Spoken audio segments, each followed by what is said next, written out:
उत्तर प्रदेश निकाय चुनाव की तारीखों का ऐलान। यूपी निकाय चुनाव के लिए 4 और 11 मई को होगी वोटिंग। 13 मई को नतीजे आएंगे। अधिसूचना के जारी होते ही प्रदेश में आचार संहिता लागू। 2 चरणों में यूपी निकाय चुनाव के लिए वोटिंग। पहले चरण और दूसरे चरण में 9 नवंबर में होगी वोटिंग। 4 मई को पहले चरण में 37 जिलों में होंगे चुनाव, जिसमें से 10 नगर निगम, 129 नगर पालिका और 289 नगर पंचायतों में चुनाव होंगे।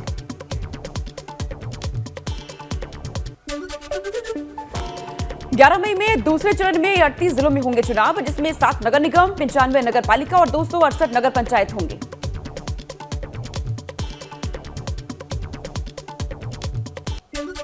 पहले चरण में 9 मंडलों में होंगे चुनाव। सहारनपुर, मुरादाबाद, आगरा, झांसी, प्रयागराज, लखनऊ, देवीपाटन, गोरखपुर और वाराणसी मंडल में चुनाव होंगे। दूसरे चरण में भी 9 मंडलों में होंगे चुनाव। मेरठ, बरेली, अलीगढ़, कानपुर, चित्रकूट, अयोध्या, बस्ती, आजमगढ़ और मिर्जापुर मंडल शामिल है इसमें।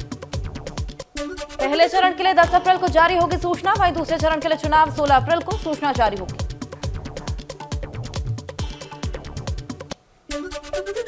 पहले चरण के चुनाव के लिए 11 अप्रैल से लेकर 17 अप्रैल तक होगा नामांकन। दूसरे चरण के चुनाव के लिए 17 अप्रैल से 24 अप्रैल तक होगा नामांकन।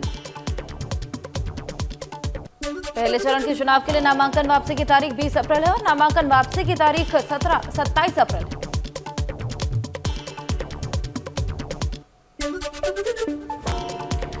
सत्रह महापौर और 1420 पार्षद के चुनाव ईवीएम से होंगे। वहीं नगर पालिका और नगर पंचायत के पदों पर बैलेट पेपर से मतदान होगा। चुनाव के दौरान कानून एवं शांति व्यवस्था का दारोमदार यूपी पुलिस, पीएससी और होमगार्ड पर रहेगा। आवश्यकता हुई तो पैरामिलिट्री फोर्स भी तैनात की जाएगी।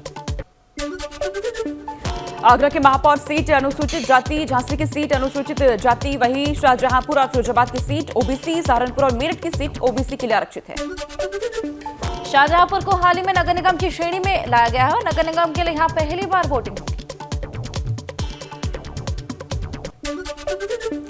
यूपी निकाय चुनाव में लखनऊ, कानपुर, गाजियाबाद मेयर सीट महिलाओं के लिए आरक्षित की गई है। वाराणसी, प्रयागराज, अलीगढ़, बरेली, मुरादाबाद, गोरखपुर, अयोध्या, मथुरा, वृंदावन की 8 महापौर सीटें अनारक्षित होंगी। राज्य में 760 नगर निकायों के लिए 17 नगर निगम, 199 नगर पालिका परिषद और 544 नगर पंचायतों के आरक्षण की अधिसूचना जारी कर दी गई है। आज सीएम योगी ने बुलाई मंत्रिमंडल की अहम बैठक। शाम 5 बजे सीएम आवास पर बैठक में शामिल होंगे सभी मंत्री। निकाय चुनाव की तारीखों के ऐलान के बाद अहम मानी जा रही है बैठक। निकाय चुनाव को लेकर प्रदेश अध्यक्ष भूपेंद्र चौधरी का बड़ा बयान। कहा, निकाय चुनाव पर विपक्ष ने साजिश रची थी। सपा नहीं चाहती थी कि निकाय चुनाव हो। सपा प्रदेश अध्यक्ष नरेश उत्तम पटेल ने किया चुनाव में बड़ी जीत का दावा। कहा, समाजवादी पार्टी चुनाव के लिए तैयार। सपा जल्द कर सकती है प्रत्याशियों का ऐलान। निकाय चुनाव की तारीखों के ऐलान के बाद सपा विधायक अमिताभ वाजपेयी का दावा। सपा चुनाव के लिए पूरी तरह से तैयार। भाजपा को मिलेगी पराजय। केशव प्रसाद मौर्य ने निकाय चुनाव में जीत का दावा किया। अखिलेश यादव से दलित दांव पर कहा, चुनाव आते ही अखिलेश यादव को याद आते हैं दलित और पिछड़े। निकाय चुनाव के ऐलान के साथ ही ईवीएम का मुद्दा भी गर्मा गया है। सपा सांसद एसटी हसन ने ईवीएम से चुनाव का विरोध किया। सपा प्रदेश अध्यक्ष राजपाल कश्यप ने भाजपा पर बोला हमला। कहा, निकाय चुनाव में पिछड़े और दलित भाजपा सरकार को उखाड़ फेंकेंगे। निकाय चुनाव की अधिसूचना जारी होते ही एटा में हटाए गए राजनीतिक पोस्टर। पुलिस ने सड़क पर किया फ्लैग मार्च। आचार संहिता लागू होने पर नगर पालिका क्षेत्र से हटाए गए सियासी होर्डिंग और बैनर। शहर में होर्डिंग उतारने का अभियान जारी। कुशीनगर में भी निकाय चुनाव की तारीखों के ऐलान के बाद नेताओं के बैनर पोस्टर हटाए गए। कुशीनगर के हाटा, कुशीनगर, पडरौना के अलावा अन्य नगर पंचायत क्षेत्र में हटाए गए हैं बैनर।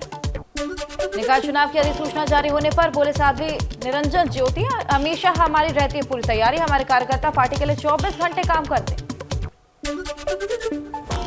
रायबरेली में निकाय चुनाव की आचार संहिता लागू। अधिकारियों की उपस्थिति में उतरवाई जा रही होर्डिंग्स और बैनर। सिटी मजिस्ट्रेट और सीओ सिटी ने अगुवाई में कार्रवाई की है। फिरोजाबाद में प्रशासन ने पार्टियों के होर्डिंग, पोस्टर, बैनर उतरवाए। शहर में जगह जगह राजनीतिक पार्टियों के आवेदकों के होर्डिंग। नगर निगम की टीम की मदद से पुलिस प्रशासन का एक्शन। यूपी में निकाय चुनाव का बिगुल बजा। चंदौली में एक्शन में दिखा प्रशासन, हटवाए गए पोस्टर। महोबा में भी हटाई गई चुनाव प्रचार सामग्री। आदर्श आचार संहिता का पालन कराने में जुटा प्रशासन। एसडीएम के नेतृत्व में पालिका कर्मियों ने हटाए बैनर पोस्टर। उत्तर प्रदेश में निकाय चुनाव घोषणा के साथ ही जिला प्रशासन सक्रिय। प्रतापगढ़ में दावेदारों के पोस्टर, बैनर हटाए गए। 4 मई को होना है मतदान। सीतापुर नगर निगम चुनाव की अधिसूचना लगते ही हरकत में सरकारी मशीनरी, प्रचार सामग्री हटाने में बुलडोजर का इस्तेमाल। नगर मजिस्ट्रेट अमृता सिंह अपर पुलिस अधीक्षक के देखरेख में ये पूरी कार्रवाई। तो भाजपा नेता अरुण राजभर का बयान, पार्टी अपने दम पर लड़ेगी नगर निकाय चुनाव, जल्द ही जारी होगी उम्मीदवारों की सूची। औरैया में आचार संहिता लगने के बाद जिला प्रशासन हुआ अलर्ट। एसडीएम नगर पंचायत टीम पुलिस के साथ सड़कों पर उतारी जा रही है प्रचार सामग्री। अमरोहा में डीएम बीके त्रिपाठी ने होल्डिंग उतारने के निर्देश दिए हैं। नगर पालिका कर्मचारियों ने उतारे होल्डिंग्स। जिले में प्रथम चरण में 4 मई को होगा चुनाव। अमेठी में नगर निगम चुनाव की अधिसूचना जारी होते ही हरकत में आया प्रशासन। लगाए गए पोस्टर, बैनर और होर्डिंग को हटाने का सिलसिला शुरू। बिना अनुमति किसी भी राजनीतिक दल को होर्डिंग लगाने पर रोक। कौशाम्बी में भी होल्डिंग्स और बैनर हटवाने का काम जारी है। मजनपुर मुख्यालय सहित अन्य नगर पंचायतों में हटवाए गए होल्डिंग्स। जिले में 4 मई को मतदान। गोरखपुर की जनता को सीएम योगी ने दी सौगात। 258 विकास परियोजना का लोकार्पण और शिलान्यास किया। सपा पर निशाना साधते हुए सीएम योगी ने कहा, 2017 में पहले बहन बेटियां सुरक्षित नहीं थी, जो 2017 के बाद यूपी में कोई भी दंगा नहीं हुआ। मुख्यमंत्री ने भ्रष्टाचार और माफिया को लेकर कहा कि पहले की सरकारों में सिर्फ भ्रष्टाचार होता था, आज कोई माफिया यूपी में सर नहीं उठा सकता। रामलीला के दर्शन से पहले चिंतक का बयान, बोले श्री राम का आशीर्वाद हमेशा हमारे साथ है, इसलिए धनुष और बाण का चुनाव चिन्ह हमें ही मिला है।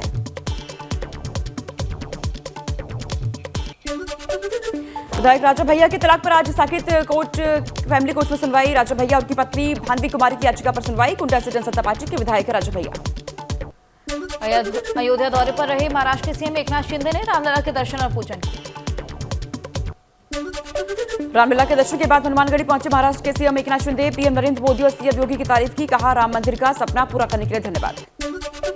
नवनीत राणा को लेकर शिंदे ने उद्धव ठाकरे पर बोला हमला, का हनुमान चालीसा का पाठ करने पर राजद्रोह का केस लगाकर जेल भेजने का पाप किया।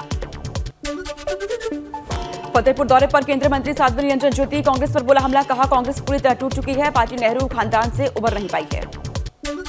कौशाम्बी महोत्सव के अंतिम दिन केंद्रीय राज्य मंत्री प्रतिमा भौमिक ने शिरकत की। 1177 दिव्यांगजनों को 2277 उपकरण दिए गए। जालौन में डिप्टी सीएम ब्रजेश पाठक ने राजकीय मेडिकल कॉलेज उरई को दी सौगात। एक्सरे रूम का किया उद्घाटन, मरीजों और तीमारदारों से की बातचीत। झांसी की महारानी लक्ष्मीबाई मेडिकल कॉलेज के कार्यक्रम में डिप्टी सीएम ब्रजेश पाठक ने शिरकत की। सेंट्रल पैथोलॉजी का लोकार्पण किया। मेडिकल कैंपस में दलाली करने वालों पर लगेगा गैंगस्टर। झांसी में डिप्टी सीएम ब्रजेश पाठक ने ऐलान किया है, मेडिकल कैंपस में दलाल दिख गया तो गैंगस्टर की कार्रवाई होगी। झांसी पुलिस लाइन में डिप्टी सीएम केशव प्रसाद मौर्य को सम्मानित किया गया। डिप्टी सीएम को गार्ड ऑफ ऑनर दिया गया। झांसी पहुंचे केशव प्रसाद मौर्य का सपा पर हमला, कहा सपा ने बुंदेलखंड वासियों को ठगा है। हरदोई में भाजपा नेता नरेश अग्रवाल ने राहुल और मायावती पर कसा तंज, कहा मायावती की पार्टी कर्मचारी उगाही से परेशान। वाराणसी में G20 को लेकर निकाली गई जन जागरूकता रैली। कैबिनेट मंत्री अनिल राजभर ने झंडी दिखाकर साइक्लोथॉन रैली को किया रवाना। रैली में सैकड़ों की संख्या में स्कूली छात्र छात्राओं ने हिस्सा लिया। सपा नेता स्वामी प्रसाद मौर्य ने रामभद्राचार्य के बयान पर पलटवार किया, कहा धर्माचार्य ने अधर्म का रास्ता अपनाया, आने वाले समय में जनता ऐसे लोगों को जवाब देगी। मदरसों में मन की बात सुनाने को लेकर सपा सांसद एसटी हसन का भाजपा पर निशाना, कहा पहले मदरसों की हालत देखिए पीएम, एक तरफ आपके लोग बुलडोजर चला रहे हैं, दूसरी तरफ आप मन की बात कर रहे हैं। कुशीनगर में कांग्रेस के पूर्व प्रदेश अध्यक्ष अजय कुमार लल्लू ने निकाला मशाल जुलूस। सरकार की नीतियों के विरोध में कांग्रेस कार्यकर्ताओं ने नारेबाजी की। राहुल गांधी और अडानी का मुद्दा भी।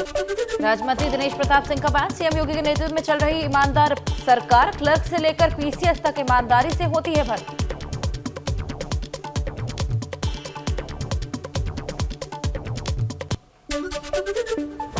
मेरठ में शादी के बाद दुल्हन बाइक सवार के साथ जेवरात लेकर के फरार हो गए। ससुराल वाले पुलिस से लुटेरी दुल्हन को बरामद करने के लिए गुहार लगा रहे हैं।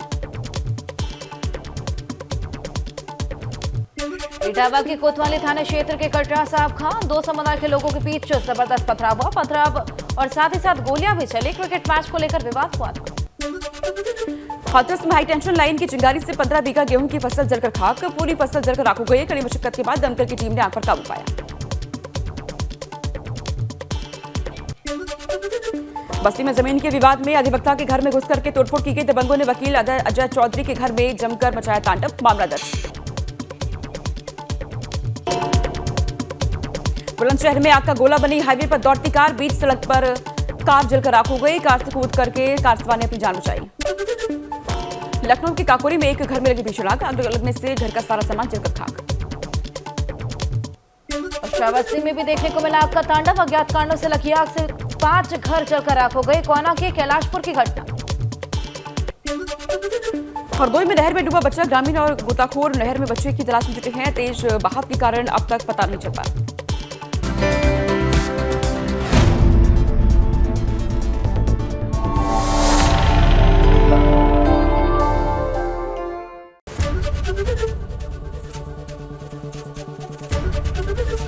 एबीपी गंगा, खबर आपकी, जुबान आपकी।